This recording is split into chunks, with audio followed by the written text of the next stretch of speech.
রাজশাহীর পবা উপজেলার বরগাছি গ্রামে একটি শিশু ধর্ষণের ঘটনা ঘটেছে, যেখানে একজন জামাতের কর্মী ওমর ফারুকের পরে এই অভিযোগটা তোলা হয়েছে। আমি সংগঠনে ঢুকছি, আমি 8 বছর থেকেছি। কোন সংগঠনে ঢুকেছেন? জামাতে শিবিরে। আপনি ঢুকেছেন? ভুক্তভোগী পরিবার কি বলছে, আর এই ভুক্তভোগী শিশুটাই বা কি বলছে? আপনি বলেন, আপনি কথা বলেন। না, জামাতের যে বিচার হবে, উই হলো না আবার লোক ওর কোনো ইয়ে আছে? হ্যাঁ, ওর কোনো দোষ আছে? জামাতের আর শিবিরে যে ইয়া করেছে সেই বিচার আমরা নিব।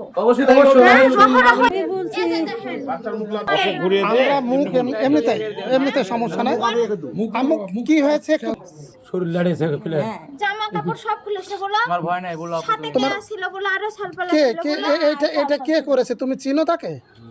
কি নাম তার? চিনো? ওমর। তাই কি করে?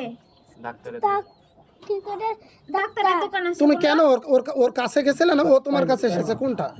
ওই আমার কাছে এসেছে। ওই কাছে এসেছে। তুমি কি তার কাছে কিন্তু প্রাইভেট পড়ো এরকম কিছু? ওর বউয়ের কাছে প্রাইভেট। দেখি তুমি প্রাইভেট পড়তে গেছিলে?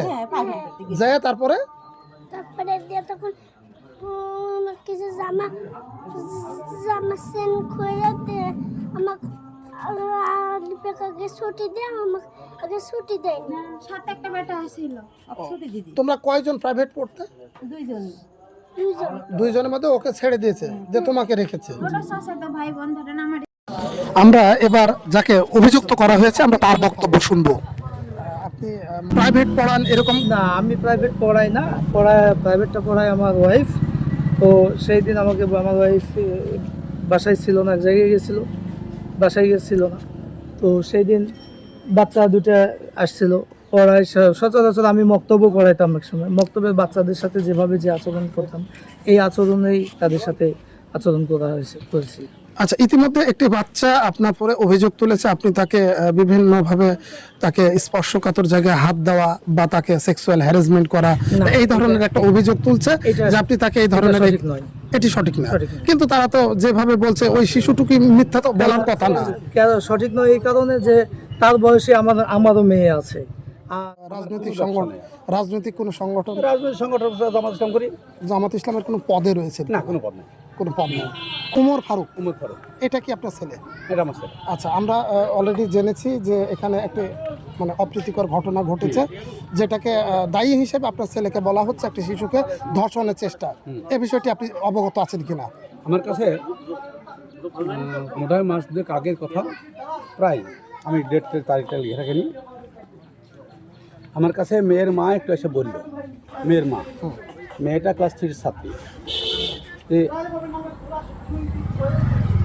আচ্ছা ভাই বলুন তো, এইগুলা করাকে ঠিক আছে? এইগুলা করা এখন কী করা আছে এত দূর আমার কাছে বলেনি। আমি তাকে বললাম, যতটুকু বলছি, আপনি ভিডিও করছেন জি, যে তোমার মেয়ে, এটা হলো তোমার মেয়ে, তোমার মেয়ের বিয়ে একসময় দিতে হবে। এখন তোমার মেয়ের সাথে কি করেছে, কতটুকু করেছে, তাতে তোমার মেয়ে কতটুকু ক্ষতি হয়েছে সেটা মেয়ে জানে আর তুমি জানো। এভাবেই বলেছে। এভাবে মনে হয় বাড়াবাড়ি না করাই ভালো হবে। দুইজনকে নিয়ে আমি এতটুকু করেছি। কাছে আসো,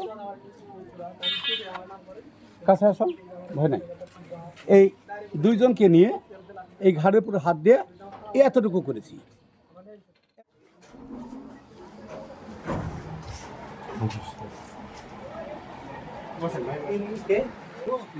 একটু যদি আপনারা যদি ওনার কাছে আগে কথা ভাইয়ের পরিচয়টা? আমার নাম নূর সালিন, আমি হচ্ছে আপনার ওই যে খড়গড়ি বাইপার হাট আছে না, জি, হাটের ম্যানেজার। ও আচ্ছা আচ্ছা।